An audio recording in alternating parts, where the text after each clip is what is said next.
All right, we've chosen our top level keyword to target, registered a domain, but in order to host our domain, we need to know how to configure our DNS servers and our website hosting. Usually, if you're ordering your domain name for the first time, you don't have to worry about this, but what you'll find is you start registering more domain names, more than one domain name, more than one website, and because of that, you need to know that you do not have to pay for more hosting, because most hosting companies, actually the hosting companies I use are Bluehost and Goldbar. I can configure pretty close to unlimited. They claim unlimited domains, but I think if you find by the time you register your 100th domain name, they say you've exceeded the domain name limit. So it's near unlimited hosting as far as domain names go. But let's dive in, and I'm going to show you how to configure your DNS and how to set up your hosting. So here I'm going to log in to the control panel on Bluehost and close this little pop-up they send and scroll down to my domain manager within Bluehost. And again, this is why I like Bluehost as a domain registrar, is they make it very easy, centralized for me to go in and manage my domains. So let's scroll right down. Look at all those domains I own. Anyway, when am I going to have time to work on all those? So I do recommend, especially if you're just getting started out, do not register thousands or hundreds or even tens of domain names. Focus on one domain. Make you some money first before you move on to the next one. Anyway, back to configuring our domain name and our hosting.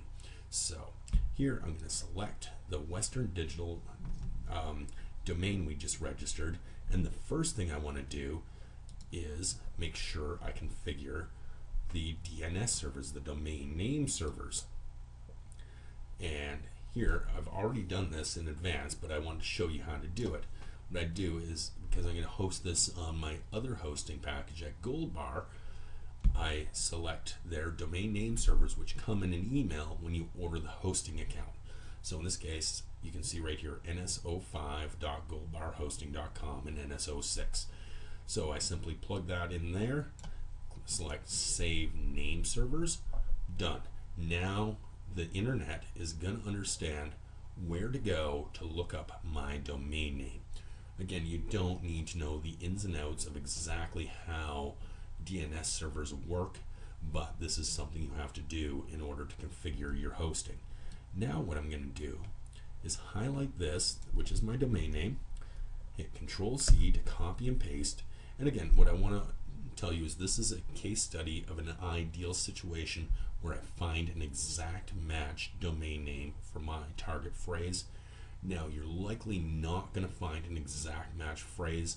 It's good if you can, but don't fret over it if you can't.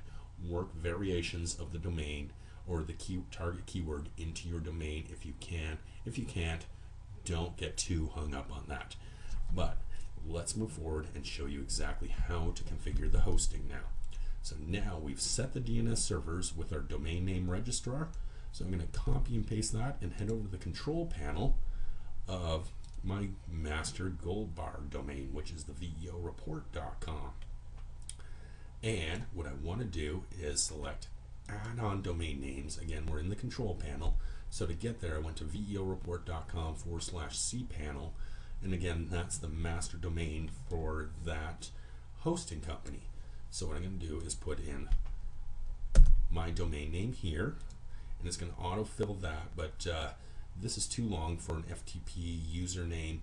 So what I'm going to do is simply select Western Digital as my FTP login. For those of you that don't know, FTP stands for File Transfer Protocol, which means I can move my files from my computer to my web server. And while I'm talking about that, I'll show you the program I use to move files that I create on my computer to move over to the internet. And this is a program called FileZilla. It's a free program. You can go search Google for FileZilla and download that for free for managing your files between your computer and your web server. So now that we've done this, what I want to do is create a password for my new website. And there we go. And I like to go into the document root and take the .com off. And what I'll do is FTP into my newly added domain account and show you exactly what to do and how to navigate around your newly created website. So here I am opening up FileZilla, and we're going to connect to the web server. Here we go, and I'm going to go into public HTML. I'm going to go find my newly added website, which is right here. So there you have it. So when I start creating, and you can see over here in this panel, I'm creating my training videos.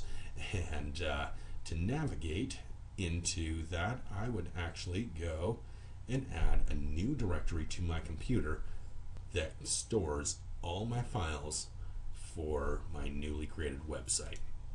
So there you have it. That's all you really need to know about configuring your hosting and your domain names. And I'll see you in the next tutorial where you're going to learn how to plan your website, how to create the semantic categories for your website. And I will be showing you this on this newly created domain I've just registered, and how I'm going to create categories around this Western Digital TV website. In the meantime, make sure you've got your hosting, make sure you've followed along, make sure you've targeted a top level phrase, and I will see you in the next video.